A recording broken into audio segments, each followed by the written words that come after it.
मध्य प्रदेश में 2023 विधानसभा चुनाव होने वाले हैं और इससे पहले सभी राजनीतिक दलों ने अपनी कमर कस ली है। एक तरफ प्रदेश की शिवराज सरकार सभी को साधने के लिए कई बड़े ऐलान कर रही है।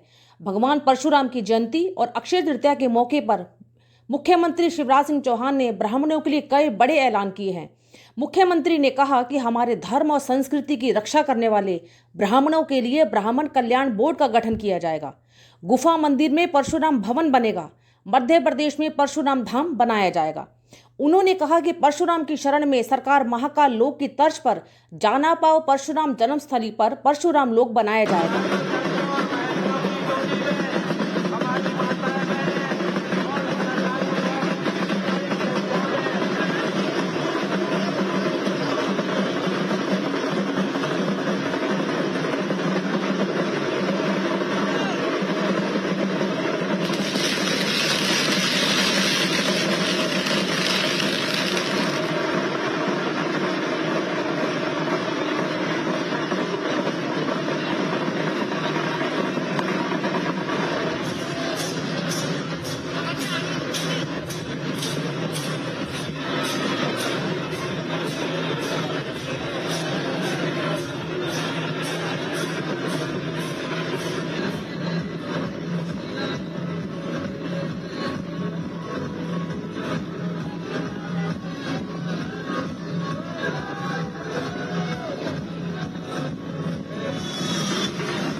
आज सबसे पहली चीज तो हम यही तय कर रहे हैं कि यहाँ एक विशाल भवन बनाया जाएगा ताकि यहाँ खड़े रहने में दिक्कत ना हो, बैठने में दिक्कत ना हो, आयोजन में दिक्कत ना हो। बोलो बनाना चाहिए कि नहीं? तो बोलिए परशुराम भगवान की। आज मैं बताना चाहता हूँ, सरकारी स्कूलों में संस्कृत के शिक्षकों की भर्ती प्रारंभ कर दी गई है। 3,547 संस्कृत शिक्षक नियुक्त कर दिए गए हैं और आवश्यकता होगी तो आगे भी किए जाएंगे। 8वीं की किताब में भगवान परशुराम जी के जीवन चरित्र को सम्मिलित किया गया था। हम केवल अकबर को नहीं पढ़ाएंगे, हम राम को भी पढ़ाएंगे, परशुराम को भी पढ़ाएंगे।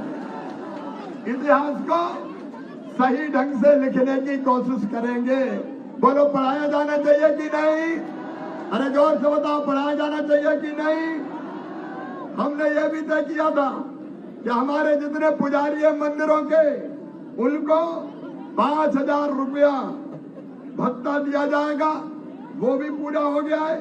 हमने संस्कृत पढ़ने वाले कर्मकांडी बच्चे, वो स्कॉलरशिप से वंचित थे, अब कर्मकांडी बच्चों को सबको स्कॉलरशिप देना प्रारंभ कर दी गई है ताकि वो कर्मकांड पढ़े और आगे बढ़ के हमारे धर्म और संस्कृति को बढ़ाने का काम करें। लेकिन आज बागेश्वर धाम जी भी आए और उनके साथ साथ राम प्रवेश दास जी महाराज जी भी हैं। महाराज जी, ये गुफा मंदिर हमारे धर्म की शान है। आपने जो जो कहा है वो मैंने सुना है।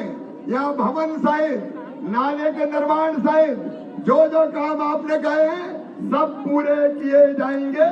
ये भोपाल की आस्था का केंद्र है। बोलो होना चाहिए कि नहीं? तो जोर से बताओ ना, होना चाहिए कि नहीं? तो परशुराम भगवान की। और इसके साथ एक बात और महाराज जी ने कही है, ब्राह्मणों ने हमेशा धर्म की रक्षा की है, संस्कृति की रक्षा की है।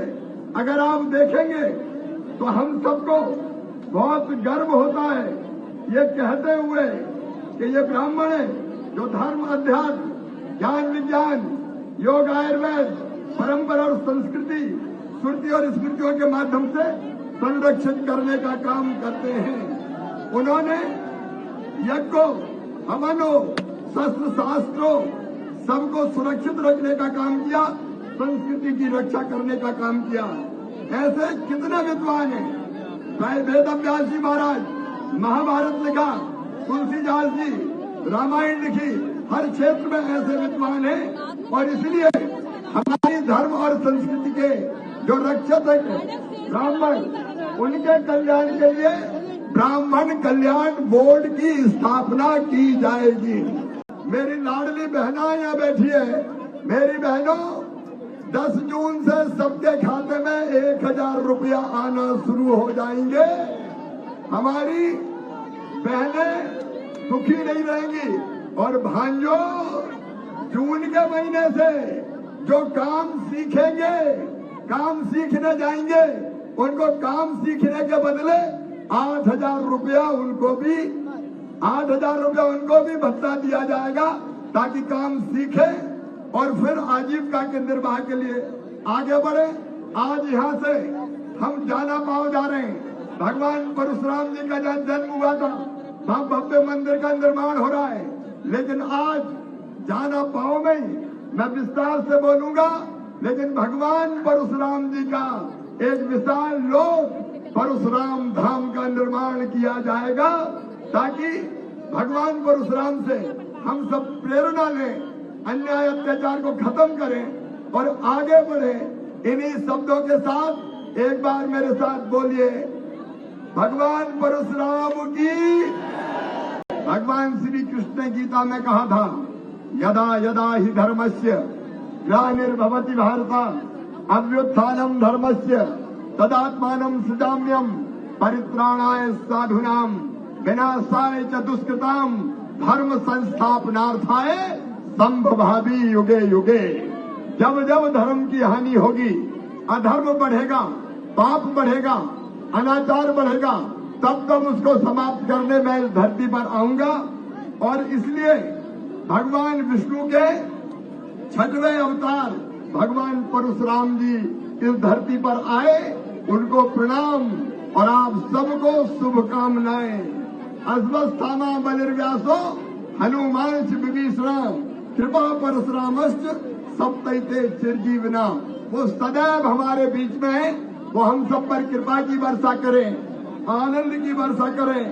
मैं इतना कहना चाहता हूँ कि भगवान परशुराम को न्याय के देवता के रूप में जाना जाता है। उनने आतताइयों का नाश करने के लिए परशु उठाया था, फरसा उठाया था।